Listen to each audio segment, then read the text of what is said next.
Of wines, page of wines, sun card represent ಆಗಿದೆ. ಕೆಲವೊಬ್ಬರಿಗೆ long distance relationship ಅನ್ನ represent ಮಾಡ್ತಾ ಇದೆ. ಮತ್ತೆ ಕೆಲವೊಬ್ರು ಟ್ರಾವೆಲ್ ಮಾಡೋದ್ರ ಮೂಲಕ ನಿಮ್ಮ ಪರ್ಸನ್ ಅನ್ನ ನೀವು ಭೇಟಿಯಾಗಿರುವಂತಹ ಪಾಸ್ಟ್ ನಲ್ಲಿ ರೆಪ್ರೆಸೆಂಟ್ ಆಗ್ತಾ ಇದೆ.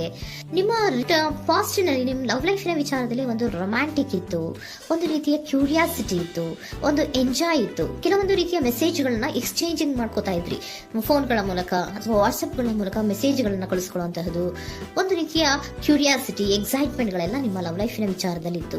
ಪಾಸ್ಟ್ ನಲ್ಲಿ ಕೂಡ ನಿಮ್ಮ ಲವ್ ಲೈಫಿನ ವಿಚಾರದಲ್ಲಿ ಯಾವುದೇ ರೀತಿಯ ತೊಂದರೆಗಳಿರಲಿಲ್ಲ. ಸೊ ಪಾಸಿಟಿವ್ ಆಗಿತ್ತು. ಪಾಸಿಟಿವ್ ಚೇಂಜಸ್ಗಳು, ಬದಲಾವಣೆಗಳನ್ನೇ ನೀವು ನೋಡಿದ್ದೀರಾ. ಯಾವುದೇ ರೀತಿಯ ತೊಂದರೆಗಳೇನು, ಜಗಳಗಳೇನು ಇಲ್ಲದೆ ಇರುವಂತಹದ್ದು ರೆಪ್ರೆಸೆಂಟ್ ಆಗ್ತಾ ಇದೆ.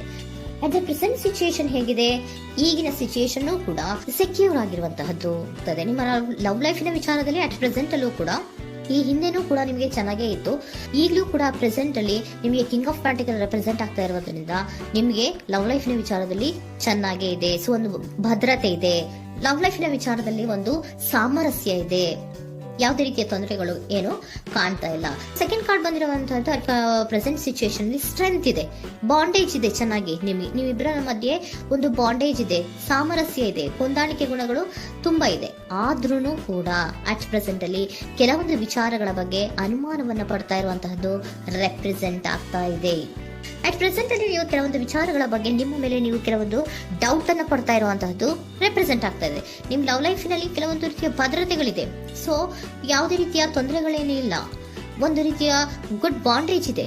ಆದ್ರೂ ಕೂಡ ನಿಮ್ಮಲ್ಲಿ ಯಾಕೋ ಆತ್ಮವಿಶ್ವಾಸ ಇಲ್ಲ, ಆತ್ಮವಿಶ್ವಾಸದ ಕೊರತೆಗಳು ರೆಪ್ರೆಸೆಂಟ್ ಆಗ್ತಾ ಇದೆ.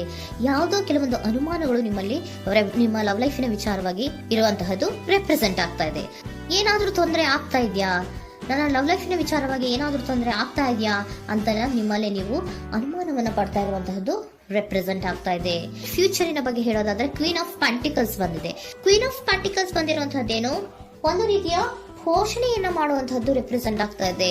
ಯಾಕಂದ್ರೆ ನಿಮ್ಮ ಲವ್ ಲೈಫ್ ನ ವಿಚಾರವಾಗಿ ಅಟ್ ಪ್ರೆಸೆಂಟ್ ಅಲ್ಲಿ ಕೆಲವೊಂದು ವಿಚಾರಗಳಲ್ಲಿ ಸ್ಟೇಬಲ್ ರಿಲೇಶನ್ಶಿಪ್ ಅಲ್ಲಿ ಇದ್ರು, ಒಂದು ಗುಡ್ ಬಾಂಡೇಜ್ ಇದ್ರೂ ಕೂಡ ನೀವ್ ಯಾಕೋ ಕೆಲವೊಂದು ವಿಚಾರಗಳ ಬಗ್ಗೆ ಅನುಮಾನವನ್ನ ಪಡ್ತಾ ಇರುವಂತಹದ್ದು, ಅದನ್ನ ರಕ್ಷಣೆ ಮಾಡೋದ್ರೊಳಗೆ ಹೆಚ್ಚು ಗಮನವನ್ನ ಕೊಡ್ತಾ ಇರುವಂತಹದ್ದು ರೆಪ್ರೆಸೆಂಟ್ ಆಗ್ತಾ ಇದೆ. ಇಮಿಡಿಯೇಟ್ ಫ್ಯೂಚರಿನ ಬಗ್ಗೆ ಹೇಳೋದಾದ್ರೆ ನೀವೊಂದು ರೀತಿಯ ಘೋಷಣೆಗಳನ್ನ ಮಾಡುವಂತಹದ್ದು, ನಿಮ್ಮ ಲವ್ ಲೈಫಿನ ವಿಚಾರವಾಗಿ ಕೆಲವೊಂದು ರೀತಿಯ ಹೆಚ್ಚು ಗಮನವನ್ನ ಕೊಡುವಂತಹದ್ದು, ಯಾವುದೋ ನಿಮ್ಮ ವಿಚಾರಗಳಲ್ಲಿ ಹಿಡಿತದಲ್ಲಿ ಏನ್ ಇಟ್ಕೊಂಡಿದ್ರೋ, ನಿಮ್ಮ ಪೊಸೆಸಿವ್ನೆಸ್ ಅನ್ನ ಏನ್ ಇಟ್ಕೊಂಡಿದ್ರೋ, ಯಾವುದೋ ಕೆಲವು ವಿಚಾರಗಳಲ್ಲಿ ನೀವು ಬಹಳಷ್ಟು ಓಪನ್ ಅಪ್ ಆಗಿ ಮಾತಾಡದೆ, ಯಾವ ವಿಚಾರಗಳನ್ನು ಕೂಡ ಹೇಳ್ಕೊಳ್ಳದೆ, ನಿಮ್ಮಲ್ಲೇ ನೀವು ಕೆಲವೊಂದು ಬೇಜಾರುಗಳನ್ನ ಏನ್ ಇಟ್ಕೊಂಡಿದ್ರೋ ಆ ವಿಚಾರಗಳನ್ನ ನೀವು ಮಾತಾಡುವಂತಹ ಸಾಧ್ಯತೆಗಳು ಇಮ್ಮಿಡಿಯೇಟ್ ಫ್ಯೂಚರ್ ನಲ್ಲಿ ಕಾಣಿಸ್ತಾ ಇದೆ.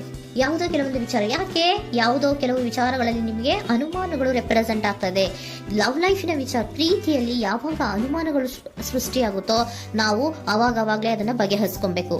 ನಮ್ಮಲ್ಲೇ ಇಟ್ಕೊಳ್ಳೋದು, ಅಯ್ಯೋ ಏನಾಗ್ತಾ ಇದೆಯೋ ಅಂತ ಕೊರಗೋದು ಅಥವಾ ಏನಾಗ್ಬಿಡುತ್ತೋ ಅಂತ ಭಯ ಪಡುವಂತಹದ್ದು ಏನು ಬೇಕಾಗಿಲ್ಲ. ಯಾಕಂದ್ರೆ ಲವ್ ಇರುವಂತಹದ್ದೇ ನಂಬಿಕೆಯ ಬುನಾದಿಯ ಮೇಲೆ. ಸೊ ನೀವೇನ್ ಮಾಡ್ಬೇಕು, ಏನಾದ್ರೂ ಸ್ವಲ್ಪ ಡೌಟ್ಗಳು ಬಂದಾಗ ನೀವು ಅದನ್ನ ಬಗೆಹರಿಸ್ಕೋಬೇಕು. ಯಾವ ವಿಚಾರದಲ್ಲಿ ನಿಮಗೆ ಬೇಜಾರಾಗಿತ್ತು ಅದನ್ನ ನೀವೇನ್ ಮಾಡ್ಬೇಕು, ನಿಮ್ಮಲ್ಲೇ ಇಟ್ಕೊಂಡು ಕೊರಗಬಾರ್ದು. ಓಪನ್ ಅಪ್ ಆಗಿ ಮಾತಾಡೋದ್ರ ಮೂಲಕ ನೀವು ಕ್ಲಾರಿಟಿಯನ್ನ ತಗೊಳ್ಳುವಂತಹದ್ದು ನಿಮಗೆ ಇಮಿಡಿಯೇಟ್ ಫ್ಯೂಚರ್ ನಲ್ಲಿ ಕಾಣಿಸ್ತಾ ಇದೆ.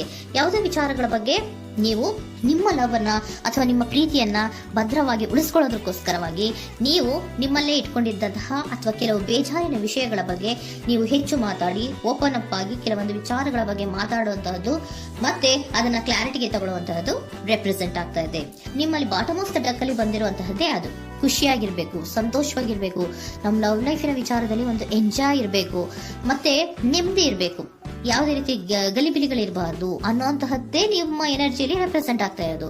ಅದಕ್ಕೋಸ್ಕರನೇ ನೀವು ಏನೇನು ಕೆಲವೊಂದು ಸ್ವಲ್ಪ ಅನುಮಾನವನ್ನ ಪಡ್ತಾ ಇದ್ರಿ ಅಥವಾ ಕೆಲವೊಂದು ವಿಚಾರಗಳಲ್ಲಿ ನೀವು ಡಿಸ್ಟರ್ಬ್ ಆಗಿದ್ರಿ, ಓಪನ್ ಅಪ್ ಆಗದೆ ಹೇಳ್ದೆ ನಿಮ್ಮಲ್ಲೇ ನೀವು ಬೇಜಾರನ್ನ ಮಾಡ್ಕೊಂಡು ಏನು ಕೆಲವು ವಿಚಾರಗಳ ಬಗ್ಗೆ ಕೊರಗ್ತಾ ಇದ್ರಿ, ಅದನ್ನ ನೀವು ಓಪನ್ ಅಪ್ ಆಗಿ ಮಾತಾಡಿ ಅದರ ಬಗ್ಗೆ ತಿಳ್ಕೊಳ್ಳುವಂತಹದ್ದು, ಅದನ್ನ ಕ್ಲಾರಿಟಿಗೆ ತಗೊಳ್ಳುವಂತಹದ್ದು ನಿಮ್ಗೆ ರೆಪ್ರೆಸೆಂಟ್ ಆಗ್ತಾ ಇದೆ.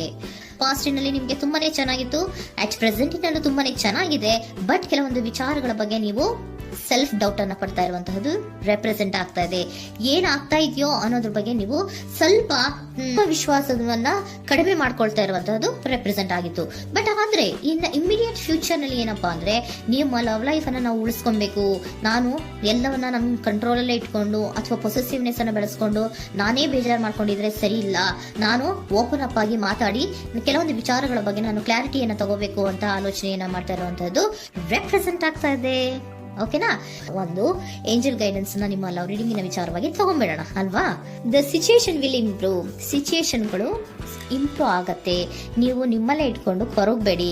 ಯಾವುದೇ ವಿಚಾರಗಳನ್ನ ನಾವು ಓಪನ್ ಅಪ್ ಆಗಬೇಕು. ನಾವೇ ಬೇಜಾರು ಮಾಡ್ಕೊಂಡ್ರೆ ಅವ್ರಿಗೆ ಏನ್ ಅರ್ಥ ಆಗುತ್ತೆ, ನಿಮ್ ಪರ್ಸನ್ ಏನ್ ಅರ್ಥ ಆಗುತ್ತೆ, ಏನಕ್ಕೆ ಬೇಜಾರು ಮಾಡ್ಕೊಂಡಿದ್ದೀರಾ ಅಂತ ಅವ್ರು ತಿಳ್ಕೊಬೇಕು ಅಲ್ವಾ. ನಿಮ್ಗೆ ಅವರಲ್ಲಿ ಏನೇ ರೀತಿ ಕ್ಲಾರಿಟಿ ಬೇಕು ಅಂದ್ರೂ ಕೂಡ ನೀವು ಮಾತಾಡಿ ಕ್ಲಿಯರ್ ಮಾಡ್ಕೊಳ್ಳಿ. ಅವಾಗ ಏನಾಗುತ್ತೆ, ದ ಸಿಚುಯೇಷನ್ ವಿಲ್ ಇಂಪ್ರೂವ್ ಆಗತ್ತೆ. ಇದಿಷ್ಟು ನಿಮ್ಮ ಮಂತಿನ ಲವ್ ರೀಡಿಂಗ್.